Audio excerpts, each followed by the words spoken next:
सकट चौथ व्रत कथा। एक नगर में साहूकार और उसकी पत्नी रहते थे। दोनों का धर्म कर्म के नाम पर मन ही नहीं लगता था। एक दिन साहूकार ने अपने पड़ोसन के घर गई।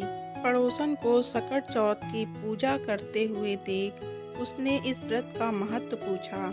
साहूकारनी को सकट चौथ व्रत या तिलकुट चौथ व्रत की महिमा बताते हुए पड़ोसन बोली कि गणपति जी की कृपा से व्यक्ति को अखंड सौभाग्य, पुत्र, धन धान्य, बुद्धि सिद्धि सब कुछ प्राप्त होता है। साहूकारनी ने व्रत का लाभ जानकर सकट चौथ व्रत करने का संकल्प लिया। साहूकारनी ने कहा कि अगर वह मां बनती है तो सकट चौथ व्रत करेगी और गणेश जी को 1.25 सेर तिलकुट चढ़ाएगी। गणेश जी की कृपा से वह गर्भवती हो गई। अब साहूकारनी का लालच बढ़ गया। उसने कहा कि उसे बेटा हुआ तो 2.5 सेर तिलकुट करेगी।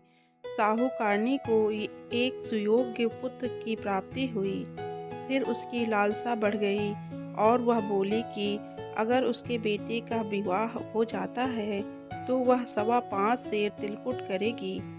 गजानन के वरदान से उसका विवाह भी हो गया, लेकिन वह तिलकुट चतुर्थी करना भूल गई।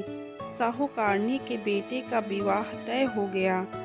लोभी साहूकारनी को सबक सिखाने के लिए गणेश जी ने अपनी माया से शादी वाले दिन उसके बेटे को गायब कर कहीं दूर जंगल में पहुंचा दिया। माता पिता और सभी वर के गुम हो जाने पर चिंतित होने लगे। विवाह टल गया। एक दिन साहूकारनी की होने वाली बहू सखियों संग जंगल में दूर्वा लेने गई थी। उसे देखकर साहूकारनी के बेटे ने आवाज़ भी दी, लेकिन वह सभी डर के वहां से चली गईं और इस घटना के बारे में अपनी मां को बताया। गांव वाले और साहूकारनी के समधी ने जाकर देखा तो उनका दामाद घने जंगल में एक पेड़ पर बैठा हुआ है। उसने सभी को अपनी मां की गलती बताई और कहा कि मां ने सकट चौथ का व्रत करने का वचन दिया था, लेकिन उसे पूरा नहीं किया है, जिसके कारण ये सकट देव यानी गणपति जी नाराज हैं। साहूकारनी को जब ये बात पता चली तो उसे अपनी गलती का एहसास हुआ और उसने गणपति जी से क्षमा याचना कर सकट चौथ का व्रत और तिलकुट किया। गणेश जी ने साहूकारनी को माफ़ कर दिया और उसका बेटा भी सही सलामत घर आ गया।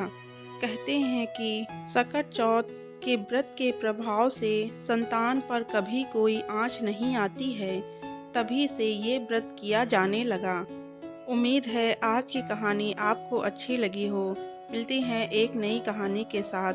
धन्यवाद।